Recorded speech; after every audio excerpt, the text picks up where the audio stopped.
आखाती देशातील युद्धाचा परिणाम आता रत्नागिरीमध्ये देखील जाणवू लागलेला आहे। रत्नागिरीमध्ये इंधन पुरवठ्यावर मर्यादा आलेल्या आहेत। आपण सध्या रत्नागिरीतल्या पेट्रोल पंपावरती आहोत आणि या पेट्रोल पंपावरती चक्क बोर्ड लावण्यात आलेला आहे। दुचाकीला 200 रुपयाचं पेट्रोल मिळेल आणि चारचाकीला केवळ 500 रुपयाचं पेट्रोल मिळेल।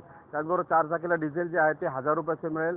अशा पद्धतीचा बोर्ड या ठिकाणी लावण्यात आलेला आहे। तर काही रत्नागिरी शहरातले जे पेट्रोल पंप आहेत त्या ठिकाणी पेट्रोल हे मिळत नाहीये। इंधन पुरवठा कुठेतरी आता कमी होताना आपल्याला पाहायला मिळतोय। त्यामुळे रत्नागिरीमध्ये पेट्रोल भरण्यासाठी वाहनधारकांच्या रांगा लागलेल्या पाहायला मिळतात। त्याचबरोबर कोणताही अनुचित प्रकार होऊ नये यासाठी पोलीस सुरक्षा देखील या ठिकाणी तैनात करण्यात आले। होमगार्डचे पथक या ठिकाणी जे आहे ते तैनात करण्यात आलेलं आहे। एकंदरीत पाहिलं तर आपण रत्नागिरीतल्या या पेट्रोल पंपावरती आहोत। तर या पेट्रोल पंपावरती सकाळपासून वाहनधारकांची रांग लागलेली आपल्याला पाहायला मिळते। केवळ मर्यादितच पेट्रोल या ठिकाणी वाहनधारकांना मिळताना आपल्याला पाहायला मिळतंय। अमोल काले, साम टीव्ही, रत्नागिरी।